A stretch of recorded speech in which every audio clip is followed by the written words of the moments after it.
எல்லாருக்கும் வணக்கங்க. இன்னைக்கு நான் சிஸ்ட் பத்தி எனக்கு தெரிஞ்ச ஒரு சில விஷயங்கள் உங்ககிட்ட சொல்லலான் இருக்கேன். வாங்க வீடியோக்குள்ள போகலாம்.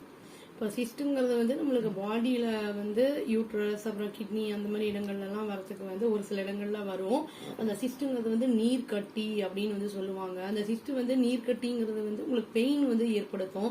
அந்த இர்ரெகுலர் பீரியட்ஸ் இருக்கிறவங்களுக்குலாம் பாத்தீங்கன்னா வந்து சிஸ்ட் ஃபார்ம் ஆயிருக்கும். அந்த மாதிரி வந்து நீர் கட்டி ஃபார்ம் ஆயிருதுன்னா பீரியட்ஸ் வந்து சரியா வராது.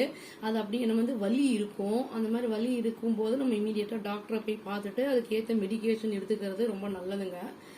அப்படியே கரைஞ்சிரும். மெடிக்கேஷன் எடுத்துக்கிட்டோம்னா அது கரைஞ்சிரும். சப்போஸ் வந்து அது நீர்க்கட்டி இல்லாம இருக்கு அப்படின்னா நம்ம அப்படியே விட்டுட்டோம் அப்படின்னா வந்து அது கேன்சரா மாறுறதுக்கும் வாய்ப்பு இருக்கு.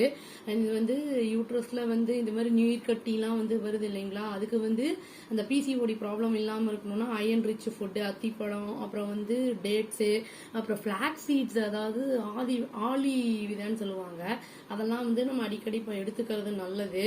இதெல்லாம் எடுத்தோம்னா பிசிஓடி ப்ராப்ளம் இல்லாம தடுக்கலாம். இப்போ சிஸ்ட் வந்து நம்மளுக்கு இருக்கு அப்படின்னா வந்து இம்மீடியட்டா நம்ம ட்ரீட்மெண்ட் எடுத்துக்கிட்டோம்னா வந்து சர்ஜிக்கலாவும் இருக்கும், நான் சர்ஜிக்கலாவும் இருக்கு. அது நம்ம வந்து எப்போ போய் பார்க்குறோம், எந்த ஸ்டேஜில் போய் பார்க்குறோங்கிறது ரொம்ப முக்கியம். இது வந்து ஹைட்ரேட்டடா உடம்ப வந்து வச்சுக்கணும். நம்ம வேணுங்கிற அளவு தண்ணி குடிக்கணும். அப்புறம் வந்து பாடியை வந்து ஃபிட்டா வச்சுக்கணும். அதாவது ரெகுலரா வந்து பிசிக்கல் ஆக்டிவிட்டிஸ், அதாவது குறைஞ்சது வந்து மினிமம் 20 மினிட்ஸ் ஆகுது வாக்கிங் போறது வந்து நல்லது.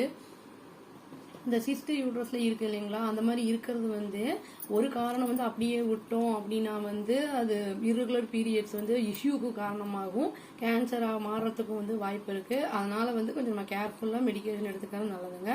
அவ்வளவுதான். Thank you. Please do like, share and subscribe our channel and click the bell icon and click the all option. Thank you.